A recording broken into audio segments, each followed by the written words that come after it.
Mga kapuso, ayon po sa Parish Pastoral Council for Responsible Voting o PPCRB, tinatayang 1 milyong boto pa ang kanilang inihintay para matuldukan ang gitgitan sa pagka-vice-presidente. Sa pagitan po yan ni Senador Bongbong Marcos at Congresswoman Leni Robredo. Posible naman na itigil na raw bukas ng PPCRB ang kanilang pagbibilang. Mula sa PPCRB sa lungsod ng Maynila, nakatutuklayan si Ivan Mayrina. Ivan?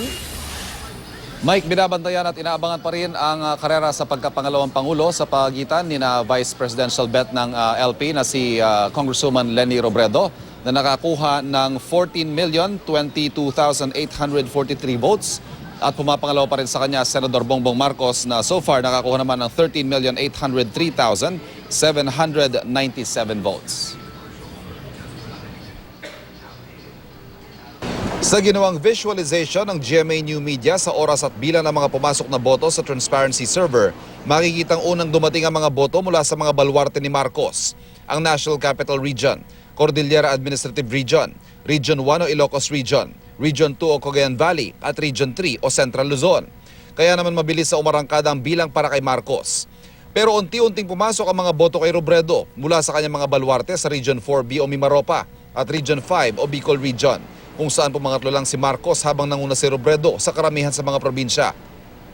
Nung una dikitan din ang kanilang laban sa Region 4A o Calabarzon, ang pinaka-vote-rich na rehiyon sa bansa.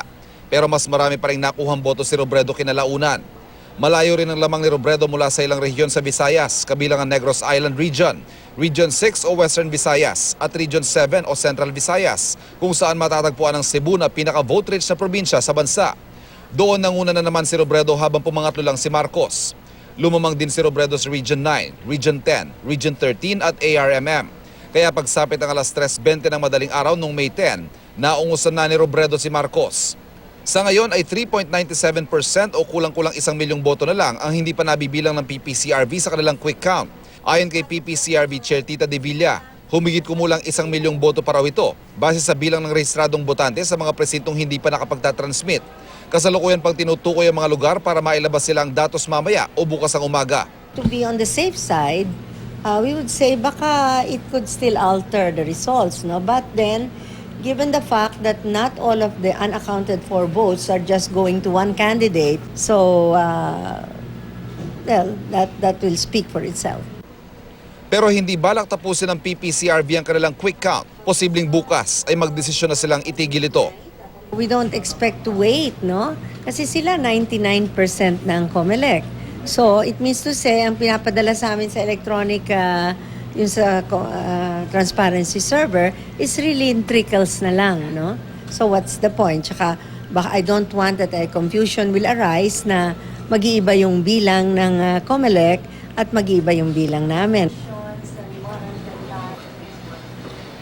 Mike, sa nakalipas na mahigit 24 oras ay halos hindi na gumalaw itong porsyento ng mga clustered precincts na nakakanvas dito sa quick count ng PPCRB. Tulad ng nakikita po ninyo, 96.13% ang bilang ng mga presintong nabibilang ng PPCRB.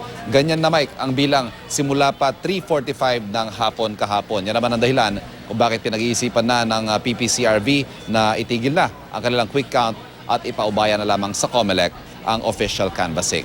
Mike. Maraming salamat, Ivan Mayrina.